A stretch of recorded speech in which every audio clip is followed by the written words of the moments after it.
Imagine waking up one morning and realizing you're no longer in the modern world. No phone, no internet, no electricity. Congrats, you've been transported to Viking Age Scandinavia around the year 900 AD. You're 15 years old. And unlike most teenagers today, nobody expects you to spend the day scrolling through social media. They expect you to work. Because in the Viking world, survival isn't optional. And everyone has a job, including you. The first thing you'd notice is the cold. Not the kind of cold where you grab a hoodie and complain for 10 minutes, the kind of cold that reminds you nature is actively trying to kill you.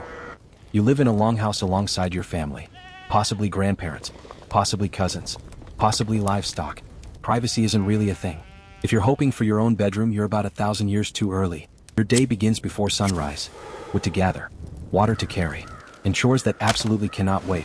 While modern teenagers are hitting the snooze button for the third time, you're already outside carrying buckets in freezing temperatures.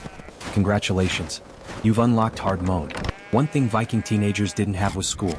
At least not in the way we think about it. There were no classrooms, no homework, no exams, no teachers telling you to stop talking. Sounds amazing, right? Well, not so fast. Instead of learning from books, you learned from life. You learned by watching, by helping, and occasionally, by making mistakes. Usually while someone much older reminded you not to do that again. Many girls learned weaving, food preparation, textile production, skills that were just as important for survival.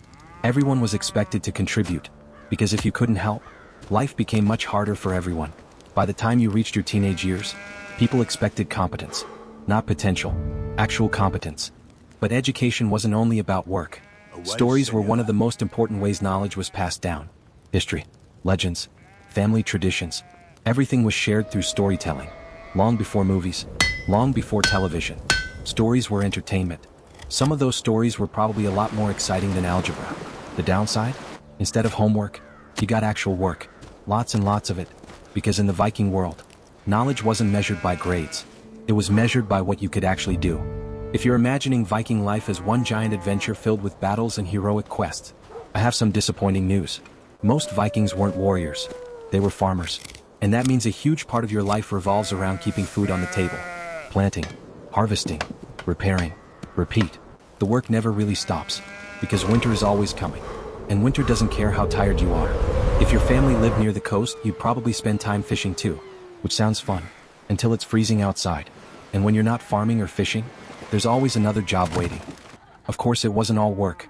Viking teenagers still found time for games, stories, and friends. Because teenagers have always been teenagers. But life could also be dangerous.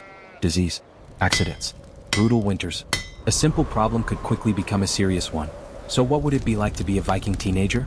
You'd be stronger, more independent, and far more responsible than most people your age today. Would you survive life as a Viking teenager? Let me know in the comments.